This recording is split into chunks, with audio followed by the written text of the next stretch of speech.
Bleeker Street has given us a new movie this weekend. It's Out of Darkness. Bleeker Street is giving us those movies where it's like you and maybe three of your friends know about it and no one else does because they don't have like a huge marketing budget. They give us a lot of indie films that are, let's say, great as far as genre movies. However, they're working on a very limited budget. So with that limited budget, you're probably asking yourself, if you're watching this spoiler-free review, should you see Out of Darkness this weekend? This will be a spoiler-free review of Out of Darkness. Let's start talking about the acting. Now, the acting in Out of Darkness, it was good. It was nothing special. I was put off by the dialogue because the dialogue was in a language that was developed specifically for the movie. The language, the dialect, they were just, I couldn't get into it. I really couldn't feel the emotion, them connecting. The acting was fine for what it was, but did it make me feel for any of the characters, make me connect with any of the characters? Absolutely not. In fact, just the opposite. If the goal of the acting was to make you dislike every character in one way or another, great job. Bravo. Perhaps you should get an Oscar for creating the most unlikable characters on the big screen, especially in February. February, you get it. You get it. Most despicable, unlikable characters ever. Bam, you win.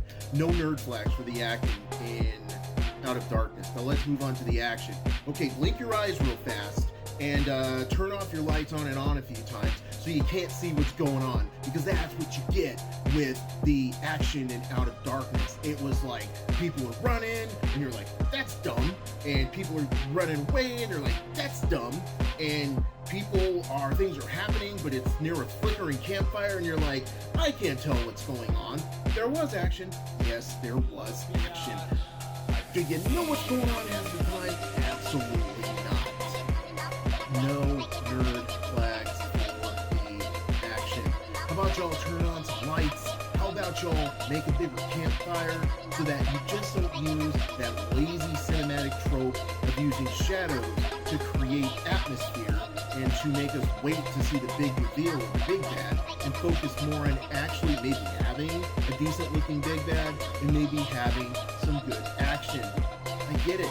Bleeker Street, you've got a limited budget, but in this particular case, Bleeker Street, maybe you should have passed on this one, because the action in this movie just further and further distracted me and pulled me away from enjoying the movie. However, we're going to talk special effects. No nerd flags.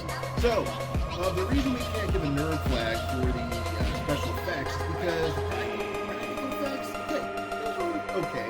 There were some practical effects in there, and there were some facial prosthetic effects that were really good. However, overall, along with the big bad reveal, which was like, oh, more shadow. Y'all, more shadows? That's what we're doing? That's what we're doing today? This is what we're doing? This is what you made me sit an hour and a half for? More shadows? Shadows are not special effects. Overall, that stuff happened. We saw it. There was some blood. There was some guts. There was some fighting. But the special effects didn't have much to work with. Did not have much to work with at all. Therefore, we cannot give a nerd flag for the special effects in Out of Darkness. Now let's move on to the most important part of any movie, because you can mess up the acting, you can have a mediocre special effects, and you can even have bad action. But if you don't have a good story, you're done. And you know what, Bleeker Streak? You know what, Out of Darkness? You're done. No nerd flags. Let me tell you why.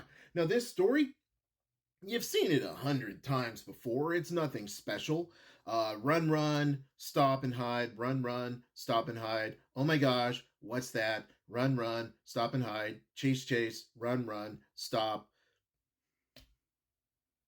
And as the story progresses, you want every character to unalive faster. Like, man, I don't like this character, let's have them unalive. I don't like this character, let's have them unalive. Maybe I'm just not smart enough to understand the social commentary. But you know what?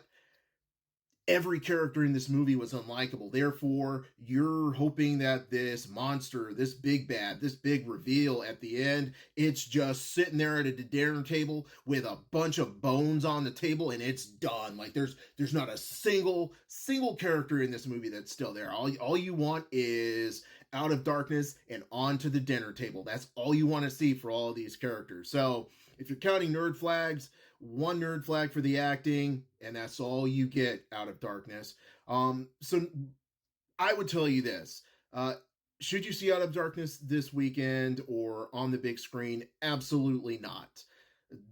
This movie actually has really good reviews because sometimes I feel like movies were just like, oh, it's just so ahead of its time. It's so poignant. No, it's not. It was boring. It was a boring movie with boring characters, with a boring, even the ending was like this is what we're doing. So do not watch this movie this weekend. Pass on Out of Darkness. I'm out of time and I'm out of nerd flags for Out of Darkness. One nerd flag. So definitely pass on it.